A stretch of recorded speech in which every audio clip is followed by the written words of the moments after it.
Welcome back to Fitness in Dubai podcast. This is round 2 with Jackson, Jeremy and myself. We got some good feedback, I think, from our episode last week. I mean, even if we did it, we wouldn't actually say no.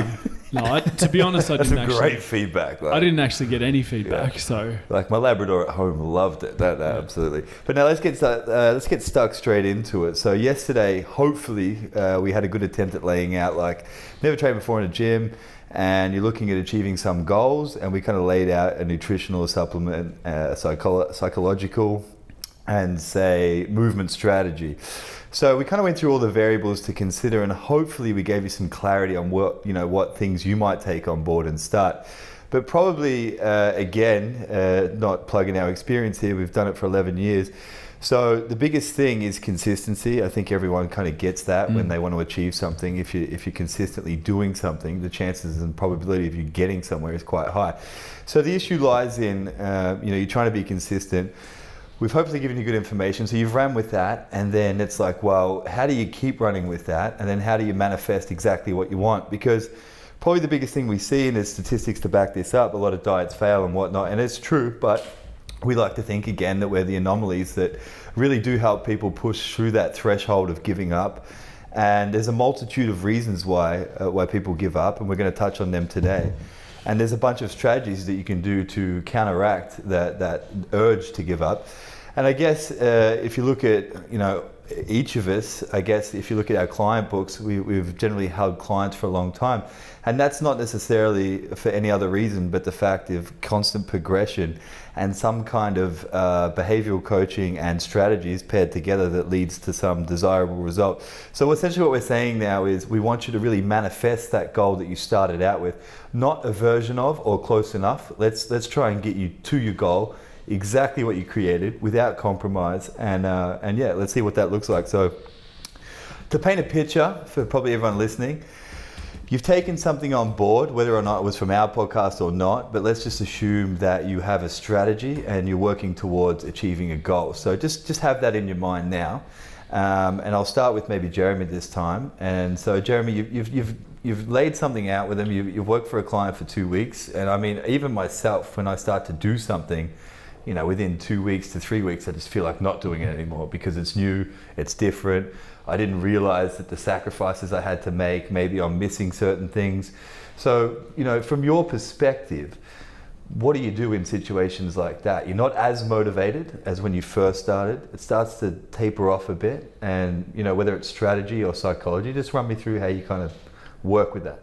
Well, I think 2 weeks is a very tall ask to get drastic results. I think after 2 weeks you should feel different more than sort of look different. But I think if someone's losing motivation within 2 weeks, maybe it might be more of a psychological issue than anything else. But I think that just small changes you can make within a 2 week period. If someone's, for instance, if they're not eating enough vegetables or they're not drinking enough water or they're not sleeping well, these small things, I don't think anything drastic is needed early on.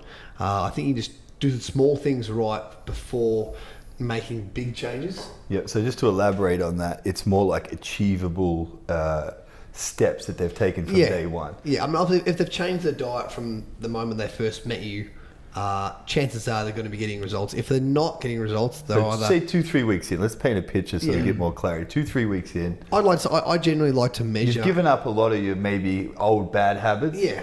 And then now you're deciding, is it really worth getting rid of eating the Snickers bar at 11 or the ordering the Chinese midweek? You've stopped doing that. Like, that's what we laid out from one, because we decided that your goal is more important than immediate pleasures maybe. So you've laid out a strategy and you're trying to commit to it for the 2 weeks. You've done the 2 weeks. And then, some people do get results in 2 weeks, and correctly, as you say, some people don't. It's more so like, the initial really high amounts of excitement and motivation is starting to taper down. What do you really want that person to focus on, and what do you think is going to drive them forward? I think, whether it's 2 weeks, 3 weeks, or 4 weeks, everyone's different. I think you really need Just to be, that first slump. you really need to be patient. If you're trying to erase 2 or 3 years of bad eating and no exercise, it's just not possible to be done in a few months. I think you really need to look at the longer story and say, well, I'm not going to get the ideal body I want in 6 weeks' time.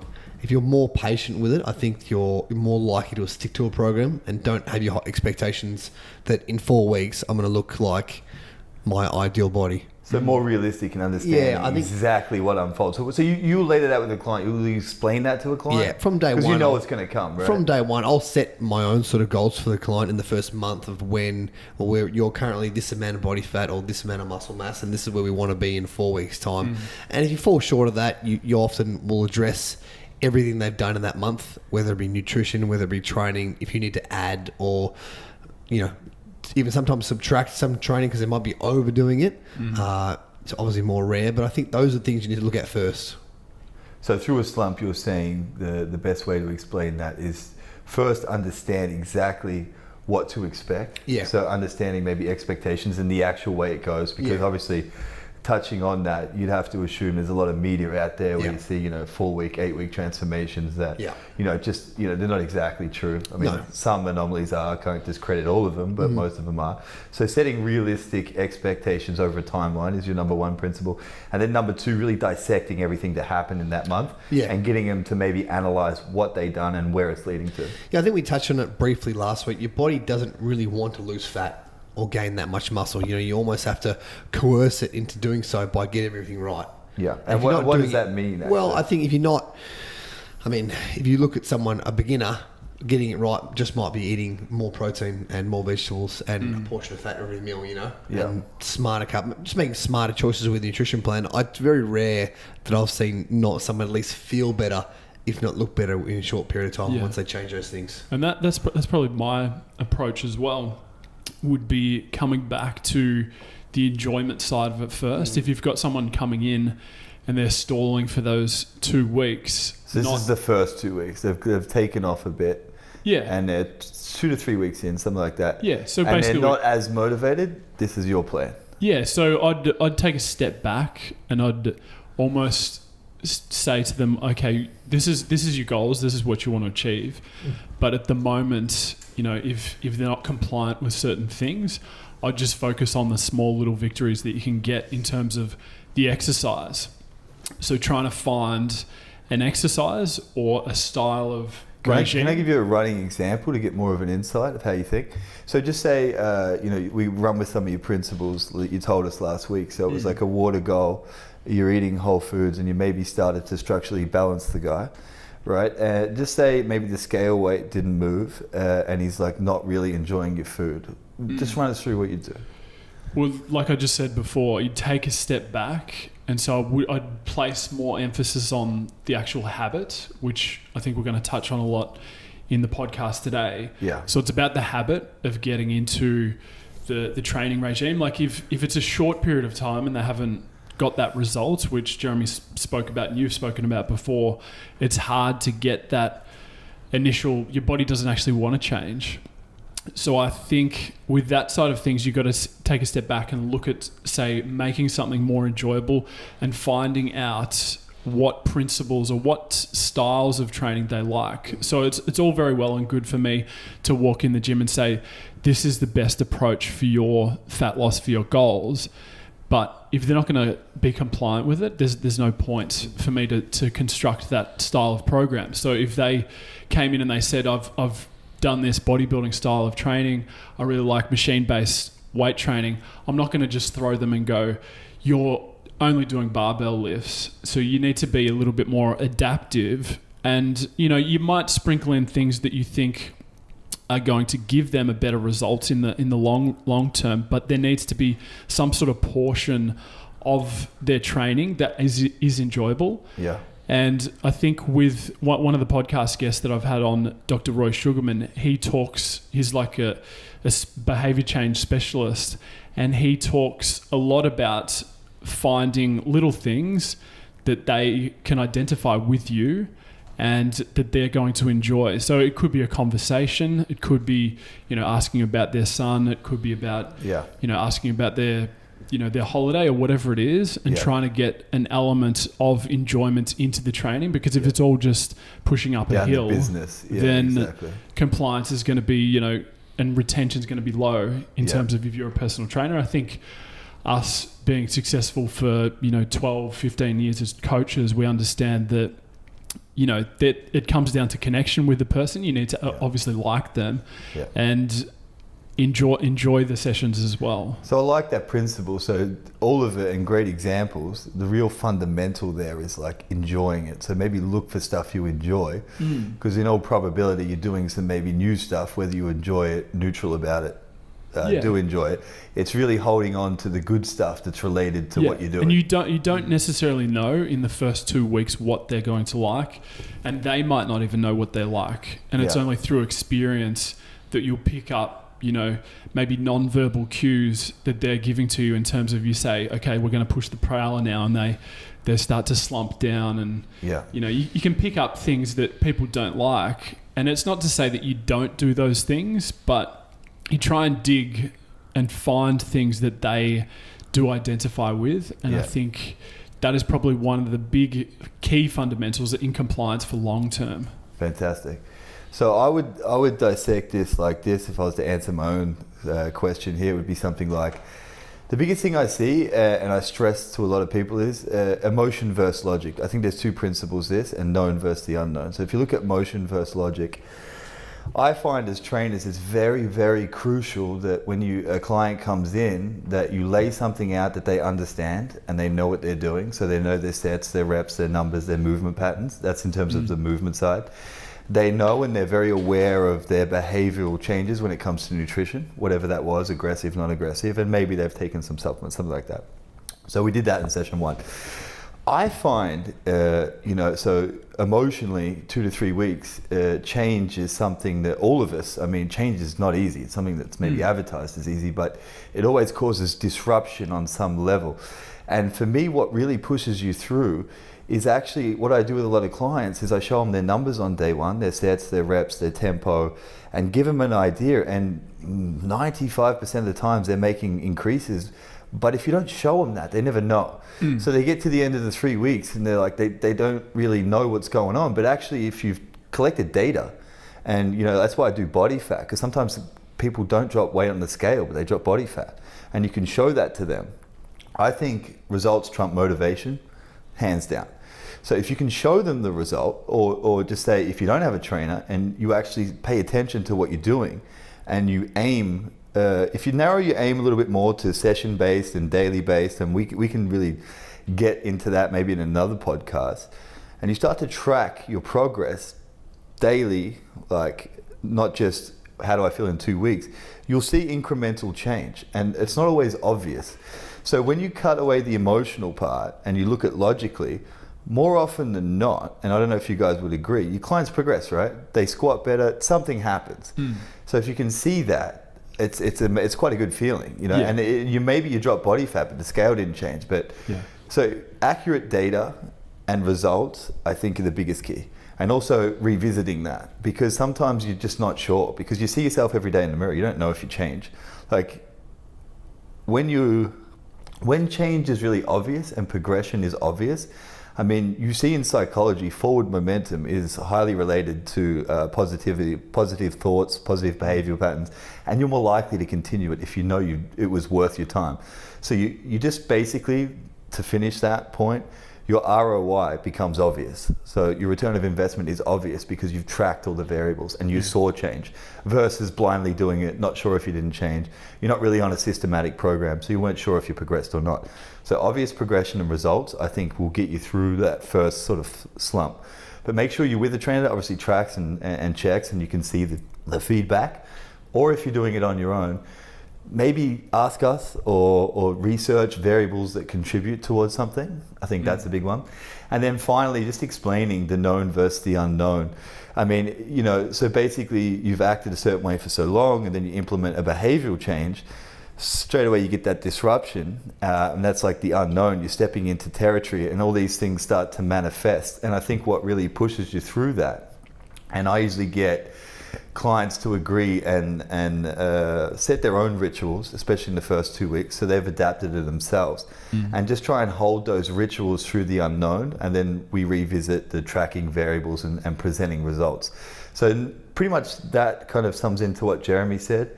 The expectation thing, it's going to be disruptive, it's going to be an emotional journey, because fitness does strike emotion when it comes to change. And then it comes to you're saying no maybe to certain foods that you love that make you feel a certain way. There's all these disruption things that happen, but actually understanding why it was worth it in the long run. So that's what I would say. Unknown is disruption, but then identifying what that disruption actually means and what it led to, if that makes sense. And what you said is quite powerful about tracking data, and you talked about it last week.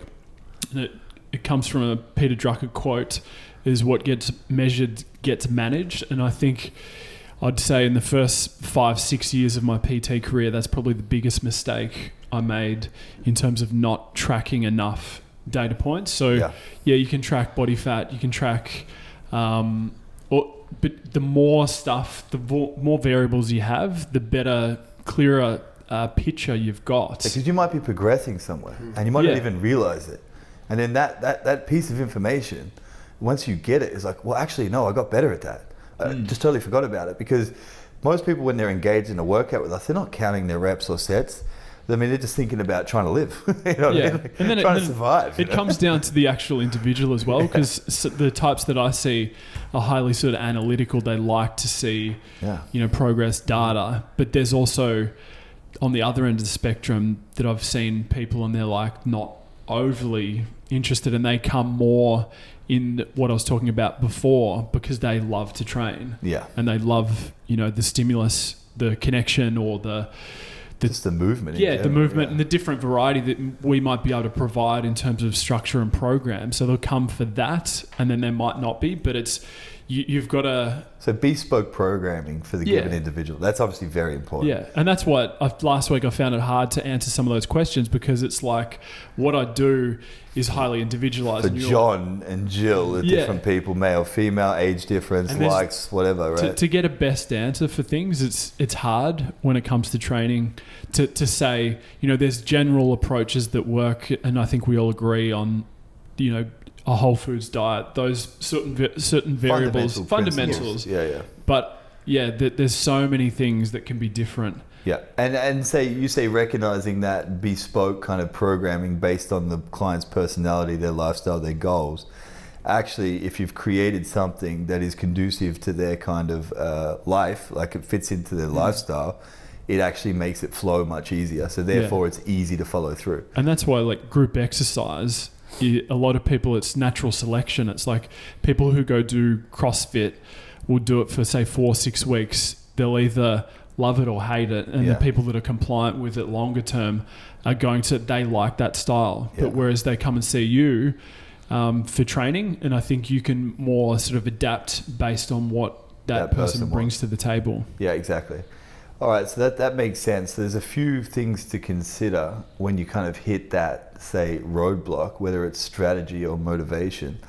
So I think a really good thing to discuss is, we kind of laid out the top three, but let's kind of discuss everyone's point. So generally, what prohibits long-term results is limiting factors. So, if we explore, Jeremy, maybe starting with you, what are some of the limiting factors you see between a client stalling, like let's say plateaus, and what are the most common plateaus that you see? And then after that, the next question would be like, how do you overcome them?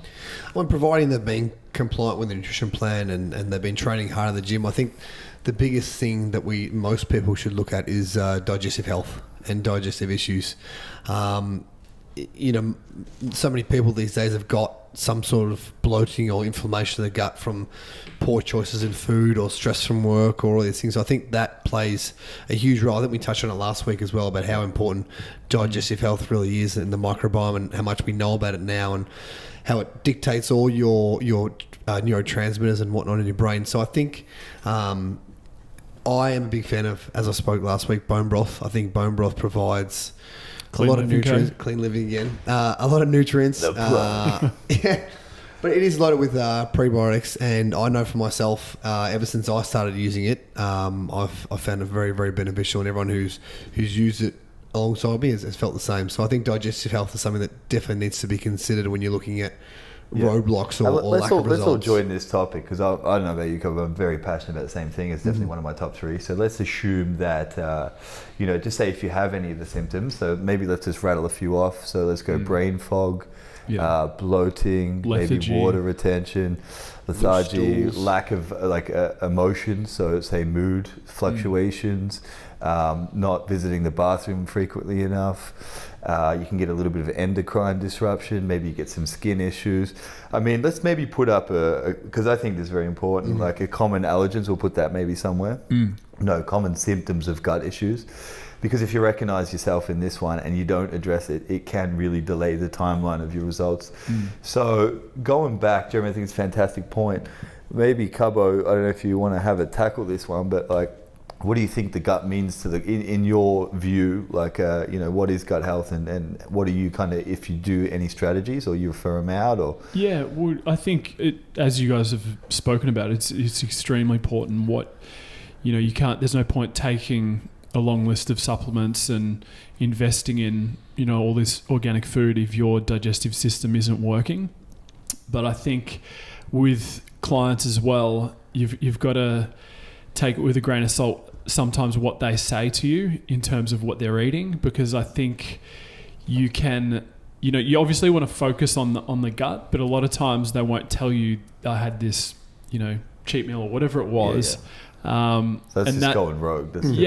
And I think I've uncovered that a couple of times when they're like, it's not working out in terms of, and I'm like, so digestion is more so usually eating the wrong foods that you've seen. Yeah, exactly. So first port of call, I'm probably less. So you do dietary intervention. Yeah, dietary intervention first, then looking at if the symptoms don't improve over say a 6-week period, then I'd potentially refer out to a functional medical specialist or someone else, because that's for me, it's not my area in terms of I don't prescribe a lot of that stuff just because it's not something that I've spent a lot of time studying. So for me, I'll intervene with nutrition as much as I can, and if it doesn't fix itself through that, there's things like Jeremy with the bone broth, probiotics, prebiotics, all that sort of stuff. Eating your fermented types of foods, I think, is critical for people's digestive health, and just populating the gut with the right sort of bacteria. But people abusing antibiotics is basically just destroys the lining of your gut, and if you've taken it too many times, then you most likely need to go see someone else, because just taking a probiotic isn't gonna.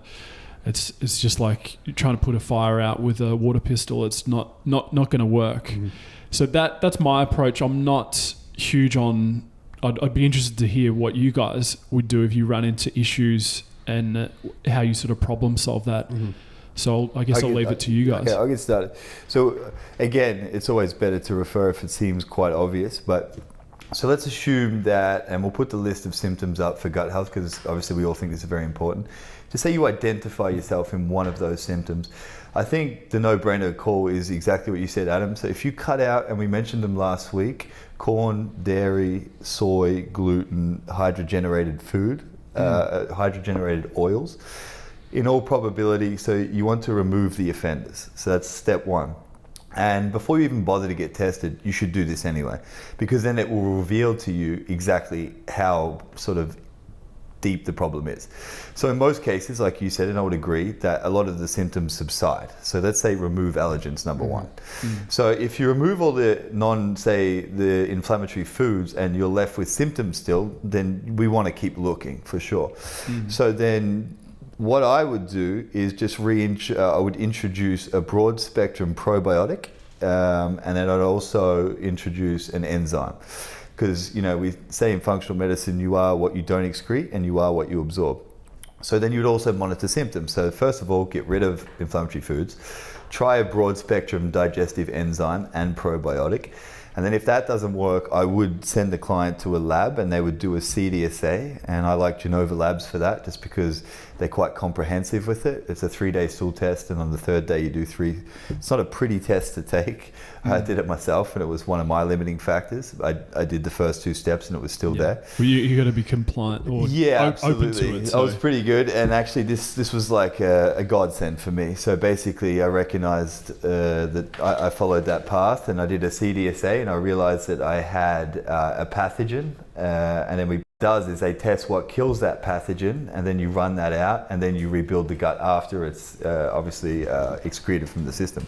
But if you don't, it stays there indefinitely. So you do a CDSA. What was the time frame from between intervening with the diet and then if... So it's a good question. I'd say diet is 21 days, probiotics is 2 weeks, and then after that would be, and there's give or take variables, like obviously if people are breaking the diet and whatever, Well, it depends on how compliant it is. It's good to know. But as general framework, absolutely. So I go 21 days, it's 14 to 21 days. I do the anti-inflammatory eating anyway for a multitude of reasons, but gut health. And then I'll do about 2 weeks of broad spectrum probiotics. Is it during or after that? Afterwards. So once they've removed the offenders, you kind of you would assume that if it works, inflammation levels would be a lot lower. And in which case, your body's more responsive, so then you drop some enzymes and probiotics if they're not gone. And what brands are we talking in terms of enzymes? It's really hard, and it's a great question. It's actually not that hard. I like Renew Life for probiotics. And then enzymes, I believe there's a lot of good ones on the market. Like if we're in Dubai, so BioCare at Organics Cafe, they do a very, very good one. And they also do a good probiotic as well. But Renew Life are my go-to. And these are all temperature sensitive ones. Absolutely, they're in the fridge. So if you go to Renew Life, they keep them in the fridge. It's Supercare Pharmacy run it, and obviously I don't get any endorsements for these things, but I just love them and I've seen them get results. So Renew Life, and then I use I think it's called Spectrazyme from BioCare, and that's the Organics Cafe. And I run that out, and that often phase 2 generally resolves the issue, but phase 3 it doesn't. You do a CDSA from Genova Labs. There's many functional medicine doctors. If you want to know their names, we can refer it, but no need to mention them now, but we do have functional medicine support that we could refer people to. But you do a CDSA, you get a comprehensive good look at your gut. Now, there's a few things to consider whether you have a pathogen and what your general gut ecology is. So I had a pathogen and dysbiosis. Dysbiosis means that there's more bad versus good bacteria, and that was a byproduct of having a pathogen and not actually absorbing nutrients from my food. So once we clean that up, the lab tests for what kills the pathogen. So once you kill the pathogen, you need to reload the gut with like good healthy flora. And the way we do that so I used oregano oil that we found that killed my pathogen, and then we loaded back up on like fermented foods, good probiotics, switching between the strains of probiotic that was specific to my gut that was lacking. So once you've done the test, they will tell you what strains of probiotics you need, and then you can put those specific ones back in. And then you balance your gut from the best we know, which is still a science that's evolving. And then after that, you're left with a functioning gut, but then you just keep monitoring symptoms. And then I don't really take as many enzymes or probiotics now because I changed the way I eat. I removed all those inflammatory foods. At the start, I did it because I had to, but now I just do it because I want to. So just on fermented foods, just to clarify for the listeners that may not know what fermented foods like I use like sauerkraut generally, right? That's just my go-to. It's very easy to get here. So on kimchi? Kimchi's good. Is it the same vegetable? It is, but it's just the way they do it. I'm not sure of the processing. And you need to be careful with some of the kimchi that you buy because it does have additives and sauces. But if you get plain kimchi, then usually it's okay. And then you've got other things like pickled vegetables, but also being aware of where you're getting it from, because a lot of, if you get supermarket stuff that's in jars, a lot of the big companies, they'll put additives in, preservatives in, sugars and etc. But if you go to like a Lebanese supermarket or something like that, getting pickled vegetables there is actually a really good source of fermented foods, I've found.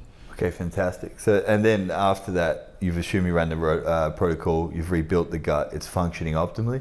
and then that should alleviate the problem. And if time it doesn't, you retest. And how long was that time frame total? So gut health protocols are largely dependent on what needs to be done. So if you have like an aggressive pathogen, or you run the gut health test and you're still getting symptoms, you might need to do a second killing phase. I mean, it just depends on the client and exactly what's going on. But if you see the functional medicine practitioner, they will make a call whether to test again or it seems fine. All symptom based and all initial consultation based. So if it was a really big issue with your gut, then for sure they're going to retest and make sure that it's healthy, it's balanced.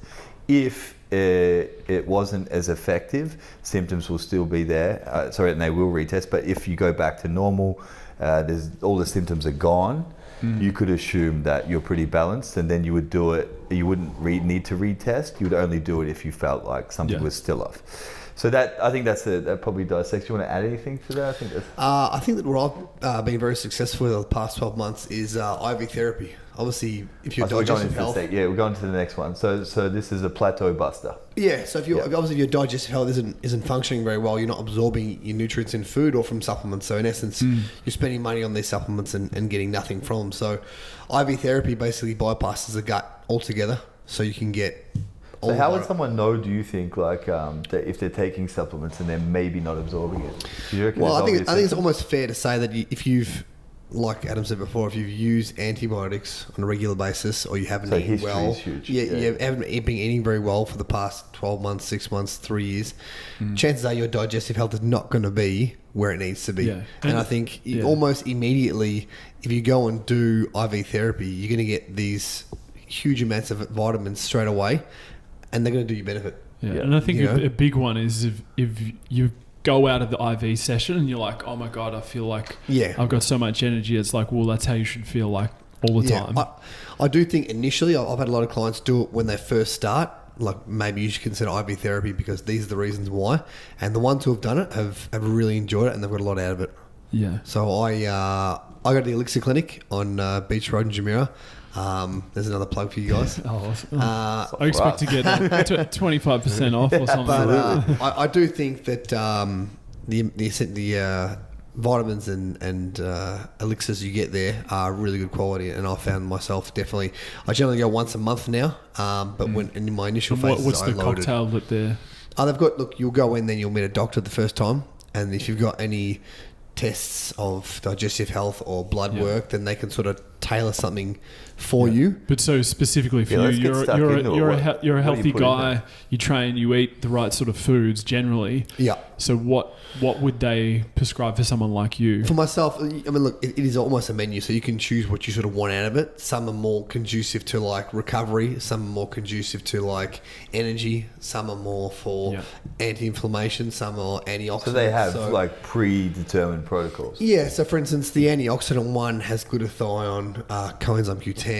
I think it's got alpha lipoic acid as well. And then when you're looking at the energy ones, it's a B complex, B12s.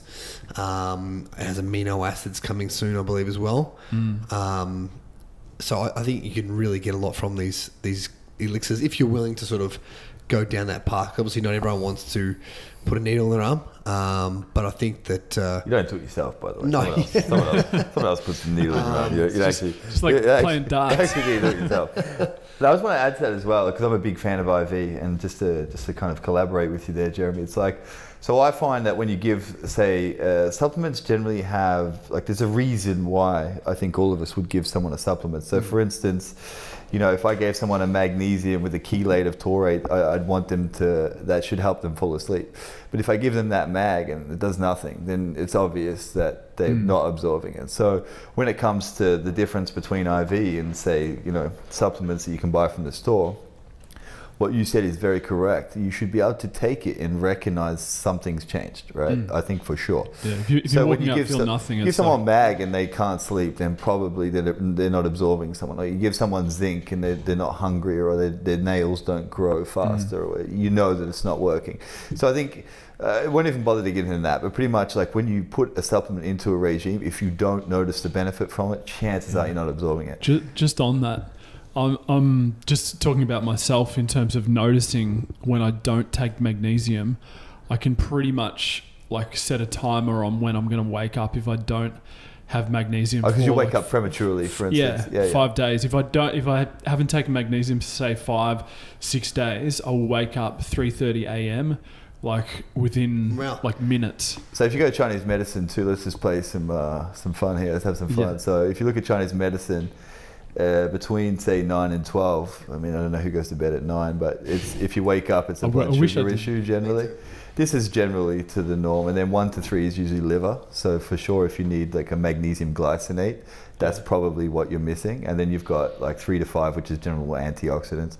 So if you find you wake up and go to the bathroom at those times, that's generally what it means. Yeah. So, you're saying that you wake up around that time with magnesium, chances are it's some liver support. It's maybe an overburden of could be anything. You're trying to lose body fat, the liver's overworked, it's toxicity. But it's so strange. It's such a strong correlation. I've never had it with any other supplement that's what I mean. And then if you didn't get it, you'd be like, wow, I'm not absorbing it, or the magnesium's terrible. You'd have to make the call of what that is. Yeah. But staying on track with IV, I love it. I'm pretty biased towards my IVs. I like B vitamins because, I think it's, if you look at your cells are like the building blocks of your whole body. They run messages. They pretty much do everything you need to do. And B vitamins govern that. They dictate the cellular health. And, if you also look at things like disease preventions, like cancers and stuff like that, like most experts will tell you, and probably have to do your own research, that they would rather you have a full spectrum of Bs than some of the actual genetic predispositions to it. So for sure you want to have a full B profile. If you have too much, you'll just pee them out. They're water-soluble vitamins, so they're quite safe in good doses. And then I like vitamin C because I feel like it really blunts cortisol. And most of us are pretty busy. Like, I'm on my feet 14 hours a day, plus I like to read and write an hour a day, so I want that energy. And also I do burn the candle at both ends. Very guilty of it. Most people tell me this, but I find vitamin C drips can really blunt cortisol. And what does that mean? Well, if you blunt cortisol, you basically leave more raw material for your body to then do what it wants. So if your adrenals are fresh, in all probability, you're going to think better, you're going to lose body fat faster. It's like the battery hormone of your body. If you keep cortisol low, stress low, your body is then kind of free and receptive to do whatever it wants. So on a general sense, that's what cortisol does. And vitamin C is a nutrient for cortisol for me. And then the last one is probably my biggest obsession over the last 2 years has been brain health. And glutathione is probably the most abundant antioxidant for your brain. And you guys have both had we nail IVs. I'm quite aggressive. I love them. I think they're good. I try and get down there as much as I can. But if you put glutathione in, I think for me it just lights my brain up. So I think it's smarter, faster, clearer. I absorb more information. And that's probably a combination of those three. I think they're, for me, when you go to get an IV, they're my 3 non-negotiables. Again, protect yourself on a health level, blunt cortisol. I very rarely meet a client that's got really fresh adrenals. And then the third one is glutathione for brain health. I mean, if I'm going to give you any direction with IV that's not vague, that's exactly what I'd say to get. Because I haven't actually done it, but the one that interests me the most is glutathione. Oh, it's fantastic. It lights your brain up. I can't say, you cannot assume it works. It's a blanket statement. It can't work for everyone, but no, from what I've seen, it almost does. But I don't think I can say that because I haven't seen enough data on it. But anyone I give glutathione thinks sharper, thinks smarter, no question. I find myself, when I do glutathione, I generally will nap most days for 30 to 90 minutes. When after I have the IV, I cannot nap. I'll literally lie in bed and my brain will start thinking. Your brain is just I don't bother. Well, that's a good sales pitch. So after this podcast, I'm going straight down. Who doesn't want to read more, think more? I mean, even just I think I extract words from a vocabulary I forgot about. You know what I mean? It definitely does get you in that deep brain thing. So that's really good. So I think we've got gut health. We've got IVs. Just on that, so if someone's not open to IVs, and I think we didn't touch on this, is also having topical forms of supplements. I've recommended before topical magnesium, also topical vitamin D. I mean, there's now, in this day and age, you can get a lot of the supplements are available through. Do you want to just explain what topical is? I don't think topical is just basically it's basically like a cream, and it goes through the dermis of the skin. Now people they think that it's hocus pocus. You're putting on this thing on your skin. How can it affect you? But it is an actual, you're bypassing the digestive Anything system. you put on your skin, take opinion out of it, goes into your bloodstream. Yeah, exactly. That's not even a question anymore. Like, it does. Yeah. So that's why I always say to my girls, you should be able to eat your beauty products. And they laugh. I'm like, no, really, you should be able to eat it because it goes in the same, it goes into your body, right? You're absorbing everything, whether you like it or not. And that's just why on that, I don't want women to go crazy on it. Just to elaborate on it, I mean, I still use products that I can't eat as well, but I'm just saying, like, you should look for more natural ingredients. Exactly. I'm not going to say that you need to be like pure organic and everything's edible, but if you can look for substitutes where you can, like coconut oil does a fantastic job as a moisturizer. Definitely look into natural alternatives too, and if you can stick to them, stick to them. But by all means, am I not saying get rid of the high-end creams and stuff like that, because that's just not functional either. Right? And just on the topical stuff, there's like certain places that you do put it and it's going to absorb like at a better rate than certain other areas of your skin. So, for example, behind the knees, the inside of the elbows, the neck. On the theory, because the skin's thinner, right? Yeah. And there's no fat between. Yeah, it's just like more absorbable. So, like, for example, if you're going to put it on the top of your knee, it's like generally people will have like thicker skin around bone. Something like that. Yeah, so you want soft areas. I can't say I've got a great deal of experience with topical. I've used topical mag before, but I mean, my sleeping is pretty lethal. The topical mag is quite deep. I don't take mag at all, and I go to sleep and wake up almost the same time every day, regardless. Yeah. That's the man of a clear conscience, if you ask me. I'm a little bit darker than that, so I need magnesium. No, I need everything. Well, not every night, but. All right, so that's good. So we've got IV. The reason why you do IV is probably related to gut health. Just say if you are struggling to absorb nutrients, you would add that in. So especially early on, early on, you get a great result. Absolutely. So just to clarify for people listening, so we've gone through like limiting factors that we see show up on a very common level. Gut health is definitely one of them. I would have started with the same thing. And then a really good way to push through or say fast track how you feel and how you look is IVs. Limiting factors, Cubbo, what did you have in mind that you think that you see show up that prohibits someone from really getting what they want? I think common conception is that thinking more is always better. You know, more weight, more cardio, more training, and it's a certain type of personality, A-type personality, and you see they might be, whether they're overtraining, they think, you know, if you put them on a 1,700 calorie diet per day, they think 1,400's better, and they'll just take everything to the nth degree of it, and I mean, this is probably maybe 10% or maybe 5% of the people that I've coached over the years. But I'd say it's more common. I'm going to say definitely. People get excited at the start and try and take on too much, and that's when you get a crash and burn. But just go into this. This is a fantastic subject. Yeah, and so you'll have people and they'll come in and, you know, they'll start and then... Because it's human nature, isn't it? Yeah. You just want everything tomorrow. They'll enjoy what they're doing, and that, I think, flicks a switch, and they're like, okay, I enjoy it. And they might have got good results. So say the first 6 weeks, they've locked in, they've dropped, 5% body fat, they've dropped, say, 2 kilos on the scales, they're feeling great. And they associate in their brain, okay, what I just did then gave me this result, I'm feeling better. So they've got this positive... So more change, more stress equals better results. That's what you're saying. That's what they think at the time. Well, that's what they think. Yeah, it's not true. But no. And you're going to tell us why in a minute. Yeah. But that's what they think. So it's logical to think if I work harder and I put more commitment in, I would get better results. Yeah. But you're saying it's not true because... No. Well, not necessarily true because... It's dependent on the person, but there's something called supercompensation. It's a long word, but supercompensation basically just means you apply a stress to the body, and then your body will have some sort of response to that. And then, for example, with weight training, you go into the gym and you just say you've been on the leg extension machine, you stress the quads out, and then what you're going to do, and it's not, you don't get stronger when you're in the gym, it's when you're away from the gym, and it's when you go to recover. And so supercompensation happens when you're providing an environment nutritionally with all the factors that we've already spoken about, when everything's aligned, and that is when you're going to supercompensate and you're going to actually grow muscle tissue, metabolism's going to increase, body fat's going to decrease, etc.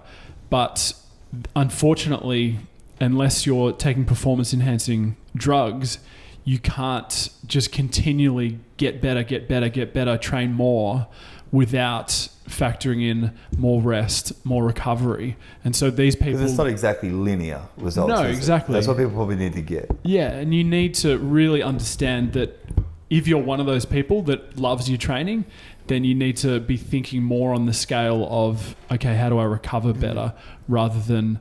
And I think it's common with a lot of people that have that. They'll just associate more training. Yeah. And then they'll just make themselves worse. So you might see an increase for the first 12 weeks, and then after 6 months, they either look the same or they've regressed a little bit just from too much training. So adding to that, I would say exactly that, and I would lay it out probably like this. So you've got two types of stress, eustress and distress.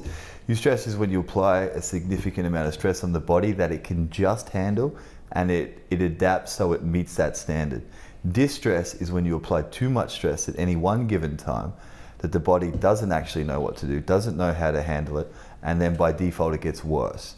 So you need to be a surgeon with stress almost. Yeah, exactly. Because if you under stress, nothing will happen. If you over stress, you'll get worse. So there is like this perfect zone where you can get, and it's called the supercompensation zone, where your body, you apply just enough stress so it's enough that you could just handle, and your body meets that standard, and then you keep doing it until you get where you want, and then you can go into maintenance. That's probably why it's really important, and again, we all do this, is you keep data. So it's like, you know, if you're performing at a certain level, it then becomes pretty obvious what your next increase is. So that's why you watch your trends. So you track strength numbers, body composition changes, how much you're actually changing your behavioral patterns with nutrition. And then if you look at the three sort of main variables we touched on from day one, the next phase should always be planned to just get the right amount of stress on any given one. And in theory, you'll get the most optimal progression. Yeah. And I'd add to that, the lowest effective dose is sometimes the best, or it is the best. That's the homeopathic strategy. Yeah. I think it's more of a case of not overtraining, but more under-recovering. Yeah. I think Good variable. Yeah, I just don't think that people really... So where does that happen, you think? Or Well, I don't think they're overtraining. I think under-recovering comes from lack of sleep or poor quality sleep, or, like you said before, eating 1,200 calories when, you know, really the training program is designed for someone to have 1,700 calories. Yeah. Let's go through lack of recovery. Like, what do you think that is?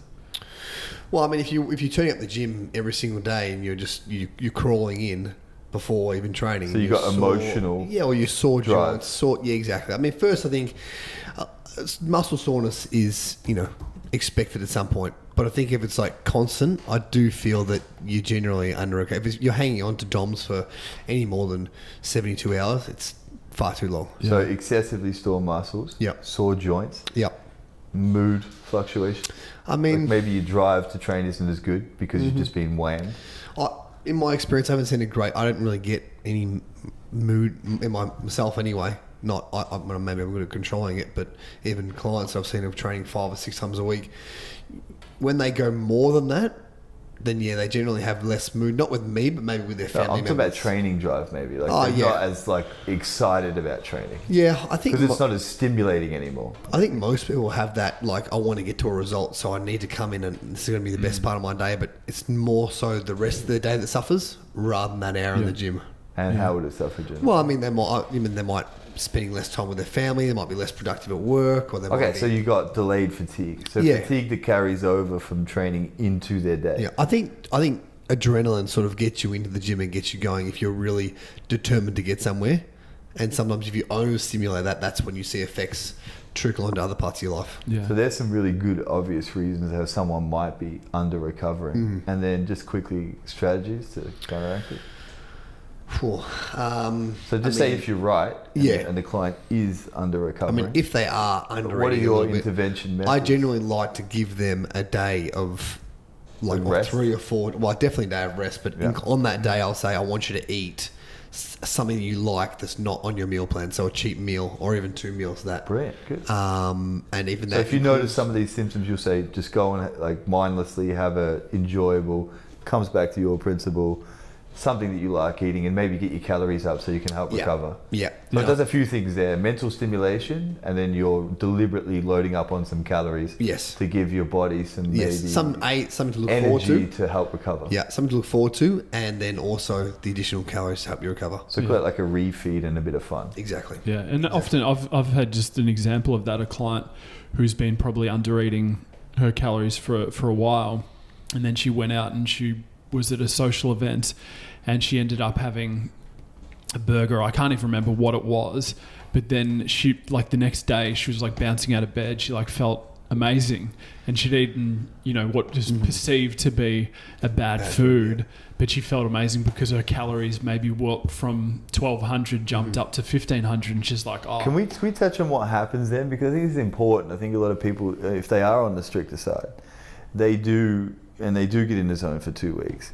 It is quite common that I've seen that people have a burger and then they feel a bit of guilt about it, or they've ruined everything. Can you just maybe explain why you don't when that happens? Like, why is it a good thing? Sorry, can you say it one more time? So, for instance, like, I've had clients and they've got such great results, and I'll measure them for 2 weeks, and they're 2 weeks that had significant progress, and I'll say, please just go out and have a cheat meal. Yeah. So, if you talk about neural associations, what they've built in the last 2 weeks was clean eating and body fat reduction. And then even though, because they've changed and not used to having their favorite burger or something like that, they put that back in, there's initial, oh, I've ruined it. Or why are you telling him to get a burger? Because I believe it's a good thing, and I'll explain why I do in a minute. But I'd love to hear why you think it's good for people to eat a burger or something completely rogue or mindless. Like, why is it good for them? It teaches them that, that if life happens, which inevitably it does, that it's not the end of the world. And so you're sort of not bulletproofing them, but giving them a strategy to show them that, in fact, especially when it comes back to calories, this is probably less on the mindset side, but I think it's all interrelated anyway. But if you can actually physically show them, okay, you've been in a deficit and we put you into a surplus for a day. Which is most of the plan, is right? Yeah, and then you feel better, but then you come in and you pinch them, and then they've all of a sudden they've dropped. So it's quite common to have someone do a refeed, especially if they've been depriving themselves of carbs, where they'll come in the next day and their body fat, you'll pinch them and they'll actually hold a little bit less water, and you'll get them in, and the skin feels a little bit thinner, and then then you go back to the mindset thing where they've had a positive experience. But you've got to coach them through that, because if you're being in a deficit, it's quite easy to think that you've maybe ruined it. And you need to coach them through that and explain to them, the physiology of why going. But this is what I want to hear. Why is it good? Well, because people are confused still, if you ask. It goes back to that. Almost get scared to have a cheat meal. It goes back to that. And why isn't food bad? I'd love to hear why there's no such thing as a bad food. Yeah, well, it goes back to the thing in terms of more is always better. They think more training's always better, but if, like we've spoken about before, if you're under recovering, then it's just not going to happen for you. So you need to emphasize recovery is a big part of it, and just going back to gathering data as we were talking about before. If I suspect someone's overtraining, I give them a grip. I've got a grip. I can't even pronounce it. Goniometer or something. Dynometer or something like that. Yeah, one of those, and it will give you in kilos. I'm sure Google will work it out. Or pounds. It'll show their grip strength, and so I start gathering data, or however you want to say it. Both are fine with me. Yeah, over like say a 2 or 3 week or 4 week period, and you see someone's average grip strength, and the biggest predictor a lot of times of injury or just central nervous system fatigue is correlated to grip strength. And there's like several studies, and Charles Poliquin was a big proponent of grip strength, but also the neural side to it as well. And so if you see a dip in someone's grip strength of more than say 5 or 10%, you can pretty much say that there would be in some sort of overtraining or overreaching with their training. And it could be, maybe it's not to do with their training, it could be to do with cortisol, could be, they crash their car or something like that. They come in and they're not going to give you the same grip strength. And when I used to work for a company in Melbourne as a strength and conditioning coach, they used to have a similar thing that they'd get their athletes in and they'd test bar speeds on just like an unloaded bar in a Smith machine, and they'd do a vertical jump, and it was based off their bar speed. And so for athletes, they'd get a bar speed of like 1.2 to 1.6 meters per second. And if that athlete came in and they had, say, 0.9 meters a second, they'd be like, the coach would be like, you're not, this is a deload this week. And so you guys are reducing your volume, etc. So a lot of times you get the athlete arguing back because they're, like, I want to lift weights, I want to get faster, but it's like you have to explain to them, and it goes back. Probably that's an extreme example, but you can still use things like grip strength and show the data. Food on its own is a bad food unless it's like literally poisoned, right? So lay out anything you like. I think the frequency of consuming it needs to be conducive to your goals. So it's that simple. I think that ratio, you need to find it, and a good trainer will, depending on your goals. So again, there's no such thing as bad food. It's the frequency of consumption of them. So it's the habit of eating them repetitively that will do it. Also, like a lot of people don't know, you stay on a diet. Usually for me, I'm a big fan of low carb generally, unless I find the trend determines otherwise, and then I will give carbs. So if you do a stint of, like we say, a deficit is basically when your output exceeds what you're putting in. So you're eating a certain amount of calories, but your metabolic rate plus your activity exceeds that, and that creates a deficit. That's the general fundamental law of fat loss. So let's assume you've been in a deficit for a couple of weeks. The body loves overstimulation and understimulation. So when you just nail a burger, like Jeremy gives to his clients because he detects that there's some need for extra recovery, throwing in a bunch of extra calories from your favorite food does a few things for me. Number one, it overstimulates everything. So, we find that, say, on a low carb, a typical one is your T4 to T3 conversion gets quite sluggish. So actually putting carbs in actually has an advantageous effect on your endocrine system. Also, it makes your pancreas work because, to say you've gone low carb, it down-regulates everything. So then you want to throw a bit of carbs in so it up-regulates it. Also, you want to teach your body to handle X amount of calories because it's always trying to work for you. So you throw in a burger and just say it's a 2,000 calorie, just say it's a 5,000 calorie day, you have a cheat day, and usually you're on, say, 2,000 calories, 2,500 calories, you're a guy, so you double it. Your body wants to get used to burning that. It's like, okay, Jackson, you want me to burn that calories, I'll do it. And then you underfeed it the next day. By default, when you put it in a deficit again, it's even more efficient. So sometimes, and what we want people to understand is you have to have a good relationship with high calorie food sometimes. It's a double-edged sword here because it can help you in the long run. So you've got, like, on a biological level that it can work in your advantage because of the overstimulation, understimulation theory, and also on an endocrine level. So if you take those two variables into account. Also, in general psychology, I don't know, but maybe where you grew up and you had meals with your parents and your family, often food with people you really care about, that generates enough good emotion that people forget that part of life, because you can get, like, I've been really obsessed with body comp. I didn't cheat for, like, I think 9 months. Like, I didn't cheat. And that was a mistake because I just realized that my social circles was deteriorating around. I'd say no to things, or I'd go there and I wouldn't eat. I wouldn't, do anything. And then so actually participating in a healthy social life and, sharing food with people you care about with it, like, without thinking about it. For me, that's a big part of life, and I want clients to experience that. So there's so many reasons why, okay, we're going to lay out strategies that are really good at getting you lean, but we also want people to maintain a really healthy relationship with food because A, it makes sense scientifically, biologically, but also it does emotionally and then in general, right? Yeah. If that makes sense. I think we all agree with that in terms of you got to, with nutrition, you have to play the long game. Yeah. Because you have that vicious cycle of what Jackson just spoke about is, extreme diet for 6-12 months, but then you find a lot of people have that binge But is anyone, I'll just quickly touch on that. Like, I've done it personally. So I've excessively dieted and got really good results. But then you have to be prepared to take the consequence of everything that happens with it. So like, it was like being a little bit antisocial. Actually getting to your goal, body fat, faster, doesn't necessarily make you happier or any sort of, you have to really juggle life. Yeah, absolutely. So I just want people to know, like, you can run an effective strategy out, but please make sure that you do it and honor all the other areas of your life. Yeah. And what we try to do with everyone is be precise as we can with that, but then make sure that whatever we do works for today, tomorrow, a month, a year, 10 years. Yeah. I'm even thinking 10 years. I'm sure you're the same. I know both you guys, I spoke to you guys a lot. Like, we care about our clients 10 year, 20, the rest of their life, indefinite health. This is not just like, let's get you in shape on the right timeline, but let's make sure you stay there.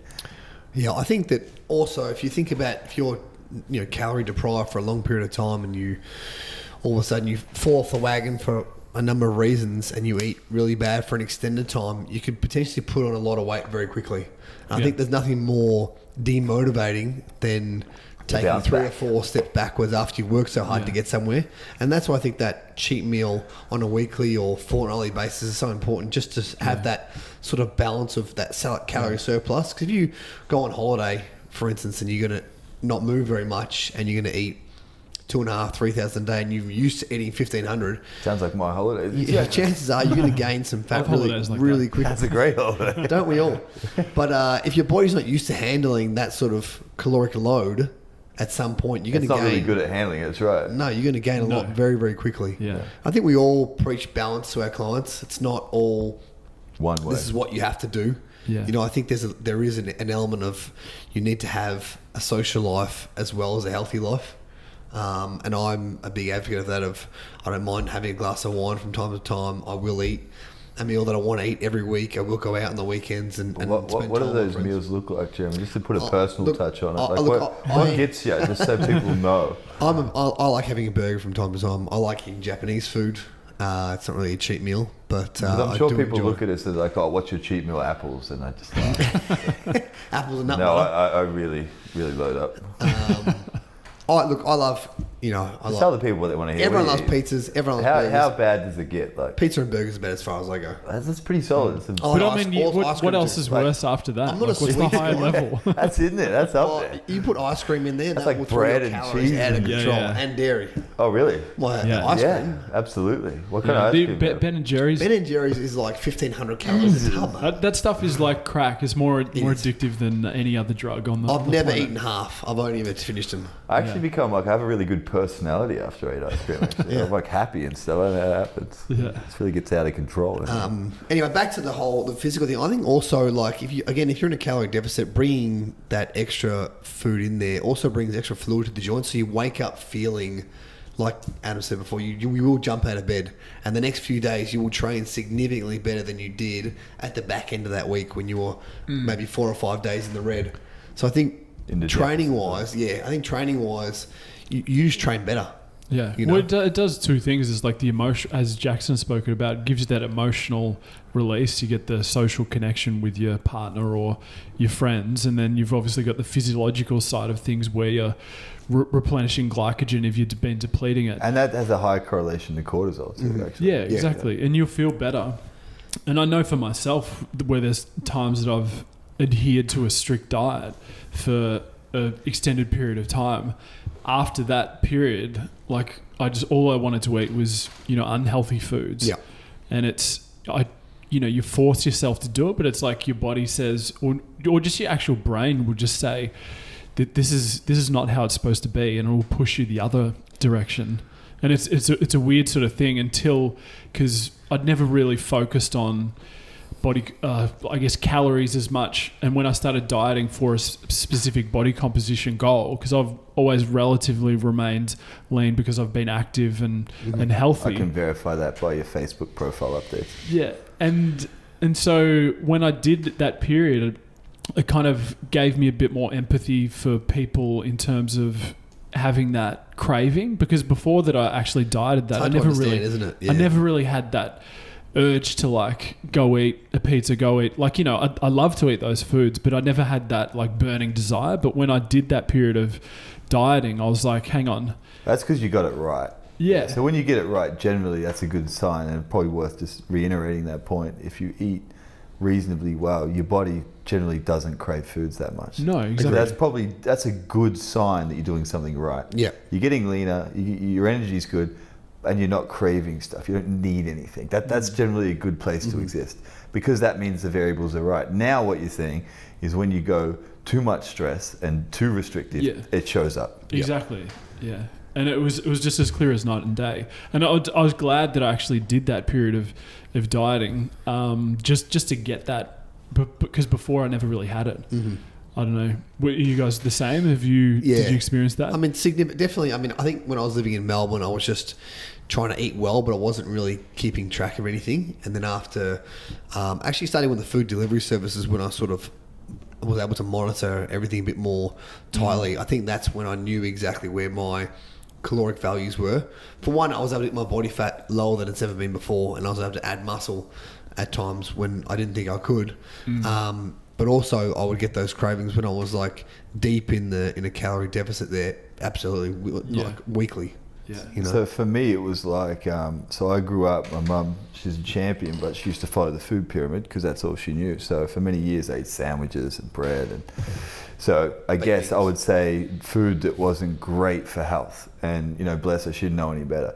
So then how I would say I alleviated my cravings was actually I started studying nutrition. And it's funny because you always want to make a decision that's an organic choice. Like, it doesn't feel like someone's telling you to do it, or you don't have to do it because you want something. Organic sort of thought or choice for me comes from because you want to do it, right? Because it's just compelling. So when you study food and you realize what things do, like for instance, if you eat a nice piece of lean protein, you know, it balances your brain chemistry so much so that your dopamine is upregulated. So for me, it's like, okay, I've got a busy day. I didn't know what food does before, but essentially food is information. So, okay, I need to concentrate and I need to have sustainable energy. And then, okay, go and look up what does that. Well, good fats, like, it's more of a sustainable energy. Not for everyone, but for me it was. So good fats, it's a lot more slower release in Krebs cycle. So sustainability for energy is good. Where if I put carbs in, it will lift me up and then crash me because I'm not so great with them, metabolizing them. And there's tests you can do to find out, or a good trainer will be able to find it out pretty quick. So basically, I'm just driving this point home. Food is information, and when I studied food, I generally ate better because I knew what food actually did. So I knew that if I wanted to concentrate and be sharp, it was protein and good fat. I just knew that would allow me to write, to read, to show up. And then also I knew that, and it was true for me, that if I have, like, you know, say carbohydrates with a meal, it would make me feel a little bit sleepy, and then a little bit make me feel good and tired. So I knew to put my carbs at night. So then what I would do is I would understand what food does, and then I would implement accordingly. And then what I was left with, actually, I just naturally started to eat a good diet because I found that cleaner carbs will put you to sleep and you'll get no inflammation and you're not going to wake up because it's not too aggressive on insulin. So basically, studying food, knowing what it does, puts you in a zone whereby everything is operating efficiently. And then, you know, actually choosing food based off entertainment or enjoyment, that wasn't necessarily my motivating factor on selection. My selection was based on what food does. Yeah. And we could probably elaborate on that a lot more because I think it would be good for people to know what food does. Yeah. And then they can obviously choose their foods based on how they want to show up in the next 2, 3, 4 hours. So that's how I basically got rid of cravings. And then, but yeah, they definitely show up, and there's a few good strategies there on how to deal with them. And I think it was just powerful what you said then is basically the learning and education for you was also imperative for your behavior change in terms of food. And I think correlating that back to what we do as coaches is we want to educate clients, not just spoon feed them. So we don't want just eat this, they sort of need to understand why they're doing that. And what will happen when they do eat it. Because then that empowers them, like you were empowered when you learned, what it did to you. I don't want to be tired for the next 20 minutes, so I'm not going to nail sugar. Like I want to be successful, I want to focus at work, I want to do this. Then if you've given them that education, then they're going to understand, okay, well, maybe I should make this food choice because I've got this important meeting next.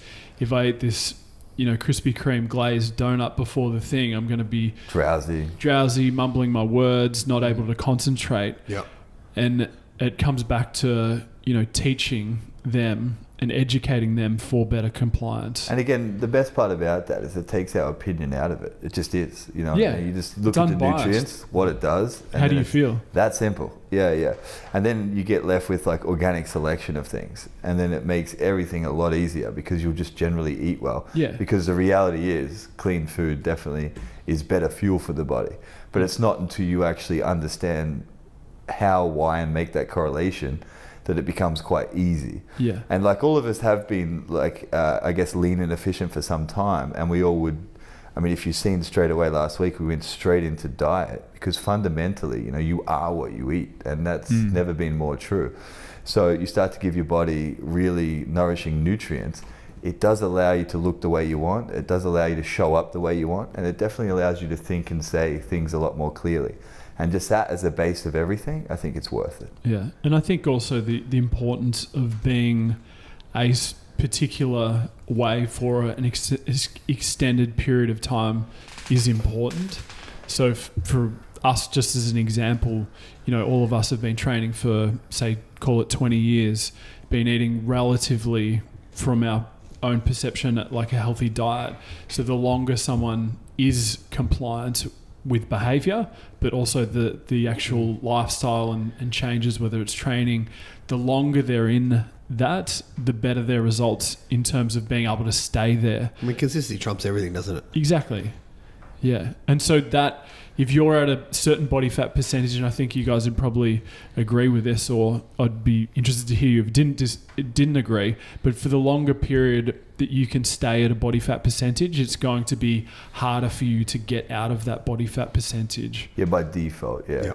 I think there's called a body fat set point, and it's got something to do with your brain and its ability to regulate ghrelin, which is the hunger hormone. So once you get a certain body fat and you stay there for a certain period of time. So let's say, I would explain it like this. So homeostasis is when the body is in a relaxed state, it's ready, it's balanced, it's normal.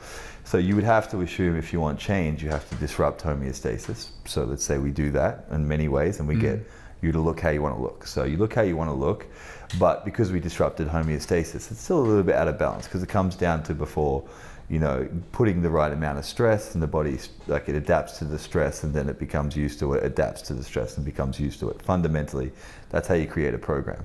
So if we disrupt homeostasis, and then once you get your body fat, the next question is always, well, how can I stay at this body fat with least possible effort? So how can I stay the way I look and feel, but put less effort in and keep my body relaxed and balanced so, it can get to work on doing other things, right? Because that's essentially the next question. You take someone to their body comp, and it's common for me, they'll train quite regularly initially, get their body comp result, and then they'll train less. And in fact, it's like a challenge of the least they can do and keep that result. And then that balances, it keeps you quite stress-free after that. And that's essentially what maintenance is. It's like having everything you wanted. So first you get everything you wanted. That has to be disruption. No other possibility. And then it's like keeping everything you wanted, but then doing everything to facilitate your body to return to homeostasis. So again, just elaborating on homeostasis, it's when the body's like, okay, I'm comfortable here. I'll give you a quick example. You're a male, you're 16% body fat. We take you to 8%, you're very lean. It was quite hard to get there, but then you can be sure everything becomes easier because we back off training. You don't have to diet as hard. You're taking less vitamins and minerals because we've already loaded them up. It's then a game of taking everything back so you can just relax a little bit, but we still want that result. And that comes to tapering everything off and then staying there and then making sure that new 8% body with functioning levels is going to stay there forever. And the way you do that is to regulate homeostasis after they've got there. And for me, that's usually anywhere between 1 and 3 months process, depending on how fast they got there. I think to do that, you need to, what I do is called reverse dieting. So I'll add calories in. Obviously, you don't want to stay in a calorie deficit forever.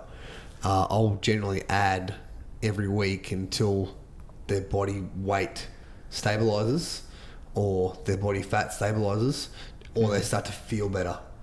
Yeah. So I think if you're in, just say you're a guy and you're eating, I don't know, 1,800 or 2,000 for a long period of time, and your body fat's coming down, it's not feasible to stay there forever. So they've got their body fat. Yeah, they've got their body and fat. then what do they do? And then I'll start adding calories in. Yeah. And then whilst keeping it the same body fat. Yes. So this guy's dropped body fat on a Yeah. certain, say, metrics. Yep. He's got the body fat he wants, and then your next solution theory, say contribution, is let's keep you at that body fat but give you more food. Yeah. And then what does that allow? Like, Well, does that mean he's got more energy now? Exactly. That Like, extra food. I mean, if he's in a calorie deficit, at some point you're going to be quite lethargic. Yeah. There's no way around it. So if you start adding those calories back up, maybe his training stays the same, but the other factor of his life improve. But his So it makes body it- fat stays there, Yeah. and he gets to eat more food. Exactly. That sounds like a good deal. Exactly. Yeah. And I definitely agree with that. I think that's powerful to do that, especially if someone's taking it to extremes. You want to reverse diet them out of what they've gone through, because obviously if you're pushing those limits, you need to really focus on the exit strategy. And I think what Jackson said was really important in terms of, and I like his approach to training, trying to do less but maintain where he's at, because I think we'd all agree that minimizing someone's stress is going to be, But even for long-term health. Yeah. Like, Exactly. You have more, you're using less cells, less like stress, which means your body's going to age better. Yeah. Because I mean, everyone's going to have like more stress than they want, whether they realize it or not. Their mobile phone, work, life, just in general, there's going to be things that are stressing you out. So if you're reducing one of those variables, which is training, and it comes back to the point of more is not always better with training, and trying to find that dose for the individual, but going back and saying, okay, it's probably better just to back off, and having periods of the year. And I think for people that periodize their training, it's just like super critical to have periods where you have a lower intensity or a lower volume or a lower frequency. It doesn't have to be all of those variables, but you'd either plug one of those in, and every sort of 6 weeks, that's providing if you train. And I had John Meadows on the podcast, and he said for one of his misconceptions that a lot of people, mistakes that people make with their training, is they think they're actually training hard, and they're not. No. But if they're training with us, we'd like to think that they're training hard. But it's good, in the overarching theme of this last bit here is that the end goal is worth it. You will work hard and you will push, but it's probably good if you do it the right way and it's engineered well. Then actually it's like the way I explain to a client, it always feels like you're investing, say, just for the sake of metrics, 10, and you're seeing one return, because it really does feel like that. You put a lot of effort and you see small change. But then there is a point, and that's not selling you candy, where you're in maintenance, you got everything you want, you put in less and you get more back. Yeah. There is that point, it exists, and we've taken a lot of clients to it, where maintenance phase, they do less and they keep the body they want. Because it also is a misconception that people look at people in great shape and go, oh, you must die in the gym. Okay, maybe once they did, but if they do it smart, actually people don't understand how little they train now, because it's like that end phase is worth it. And if you do it smart and well enough, it actually is a place where you exist. You are lean, and it's effortless, and it's with ease. It does exist if it's a smart program. So just going back, if we look at just everything to just kind of go through the flow, we started with gut health, and then we looked at IV nutrition. Then we looked at the correct application of stress, making sure it's maintaining a good, healthy relationship with nutrients. And then I would say the last variable that we really touched on then is maybe start with the end goal in mind, is that, you are going to lay out a strategy, and it might be tough at times, and there's ways to overcome it, and hopefully we've helped people recognize that. But the end goal is to do less and get back more. So it is less time. If, we just touched on it then, but you actually put in a lot less commitment, and you look and feel exactly how you want, and it's a lot easier if you think about everything you're doing and why you're doing it. That end space is worth it all. Yeah, and I think that's important to remember. Get yourself there, and then you can start asking different questions. Yeah, and that's when using a personal trainer or someone else that is experienced, spending that time initially planning where you want to go, rather than starting to do your diet, starting to do your plan without actually looking at, okay, the calendar, this is what we're going to do this date. This is an actual effective method over a long period of time that you can look at and say, okay, by this date we should be doing this.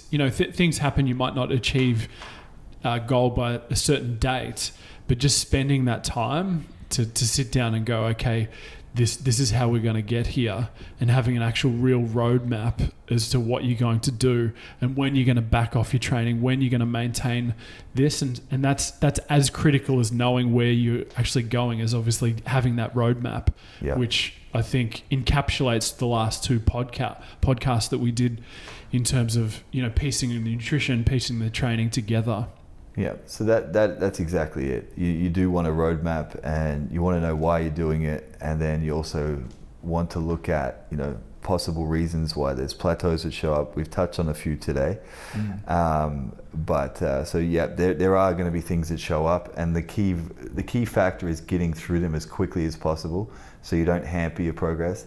And then you keep getting and keep driving things home till you get the result you actually want. Don't settle. I also don't settle for something. If you really want something, there is a way to do it. Just maybe you have to change your strategy, but the outcome is the same. So you might have to change your approach, but the end goal is the same. And the end goal is you looking how you want, feeling how you want, and doing it in a phase where it comes with ease and it's not too stressful. I think we all agree that's the end product. So I just sort of wrap this up, and I think that's a few good variables. We could probably lay out a lot more. Final thoughts from you guys? I think we've covered it. Yeah. I think coming back to what I said in the initial part, there needs to be a level of enjoyment for the person. So you need to find out what that clients, or if you're an individual doing it yourself, you've got to identify with something that's enjoyable in terms of, if you're going to see yourself doing it in 10 years time, if you can't see yourself doing it in 10 years time, then it's probably not the right method for you. So not just forcing yourself to do something. And it goes the same with diet. You need to be able to auto-regulate. I think when you get to a good space where Jackson said you don't need to measure calories, you don't need to measure, you don't need the weight scales to say, oh, that's 180 grams of chicken. You should You're not even killing yourself in the gym anymore. No. You're just doing enough. Yeah, and you start to get and learn, and I think that's probably the final point for me is learning. Learning will associate so to a better outcome, but you'll also understand why you're doing something. You can't just be in there, churning the sessions out and not actually understanding why you're actually doing it. So I think that's basically me. So for me, it's like really create a compelling vision, understand exactly what you want. I'd say have a bit more belief in yourself and really go after it. I find that, maybe just make sure that it's your authentic goals and really go for it. Find a good strategy where you get good feedback that is showing you your progress, because again, I think people overlook that. So a good strategy, track your progress, know your outcome. And the last one is be very flexible on your approach. Things are always going to show up, they always do, but it's identifying them, being aware of them, but not allowing them to hamper your progress. So I'd say have a look at that. Keep running that loop and you will get where you want. I very rarely meet someone that doesn't keep shifting, that doesn't get what they want. They do. And there's always going to be obstacles, but it's the ones that really take it on board, let it sink there, address it head on, and push through it as fast as possible. That's what's going to get you results. Yeah, I think that's one of the biggest things, is being able to identify roadblocks and manage them as best you can and just move forward. If you let them, bog you down, they will hamper your progress long term. But if they're only short roadblocks, they might slow you down for a week or two, but eventually you get through, and after that it's much easier. Yeah, and I think just the last one for me is actually putting your hand up and say, if you don't know something, ask for help. As trainers and coaches, and just for people in general, you're not going to have all the answers, and there's going to be someone else out there that might have expertise, so you can refer out to functional medicine guys or for injury rehab or whatever it is. There's always going to be situations where there's someone else might know something better than you, and it's a good opportunity for you to learn and to increase your compliance overall. Most definitely, that's true. Absolutely. All right. Well, thanks for your time. Thanks, team. Stay healthy.